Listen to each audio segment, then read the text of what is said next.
Hello guys, நான் உங்க லூனா.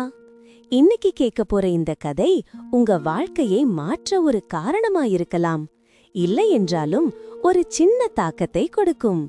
இந்த கதை பிடிச்சிருந்தா ஒரு லைக் போட்டுருங்க, அது எங்களுக்கு அடுத்த வீடியோ செய்ய பெரிய மோட்டிவேஷன். ஒரு மலை கிராமத்தில் ஒரு அப்பா மகன் வாழ்ந்தார்கள். அந்த அப்பா எதற்கும் ஒருபோதும் கோபப்படாதவர், எந்த விஷயத்திலும் பொறுமையா முடிவெடுப்பவர். ஒரு நாள் அப்பா வீட்டு பின்புறம் செடிகள் நட்டிக்கிட்டு இருந்தார். அப்போது மகன் அமைதியா வந்து அப்பாவிடம் நின்றான். அப்பா, என் மனசு ரொம்ப குழப்பமா இருக்கு. ஏதோ ஒரு புயல் உள்ள ஓடுற மாதிரி. என்ன செய்தாலும் அதிலிருந்து மீள முடியல. மகன் சொன்னதை கேட்டு அப்பா மெதுவா சிரித்தார். நீ தினமும் உன் அறையை சுத்தம் பண்றியா? மகன் குழப்பத்தோட பார்த்தான். ஆமா அப்பா, நான் ரொம்ப சுத்தமா வைப்பேன். அது எனக்கு ரொம்ப பிடிக்கும். அதை ஒரு வாரம் சுத்தம் செய்யலை என்றா என்ன ஆகும்?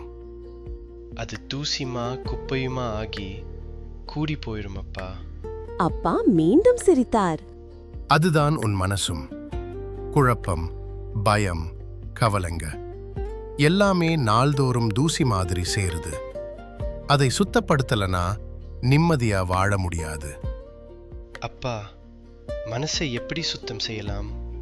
அப்பா அவனை அழைத்து கொண்டு வீட்டின் அருகிலிருந்த ஒரு நதிக்கரை சென்றார். அங்கு நீர் தெளிவா ஓடிக்கிட்டு இருந்தது. அப்பா மணலை எடுத்து நீரில் போட்டார்.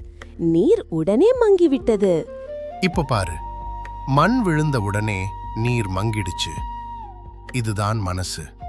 சிறிது நேரத்தில் மண் அடித்தளத்துக்கு சென்று நீர் மீண்டும் தெளிவடைந்தது. அப்புறம் அப்புறம் சிறிது நேரம் அமைதியா விடு. அதோ மண் கீழே சென்று நீர் மீண்டும் தெளிவாகிடுச்சு. நீ மனசை அதே மாதிரி இருக்க விடணும், அழுத்தம் கூடாத. அப்பா, அதை எப்படி பிராக்டிஸ் பண்றது? அப்பா அவனுக்கு மனம் சுத்தம் செய்வதற்கான 3 எளிய பயிற்சிகள் கற்றுக் கொடுத்தார். 3 விஷயம் நினைச்சுக்கோ மகனே. 1. ஒவ்வொரு காலையும் 10 நிமிடம் உன் சுவாசத்தில் கவனம் செலுத்து. 2. கவலைகளையே எழுதிக்கிட்டு நடந்த நல்ல விஷயங்களை நினைச்சுக்கோ. 3. கெட்ட விஷயத்தில் கவனம் செலுத்தாதே, நல்ல விஷயத்திலே உன் மனசை வை.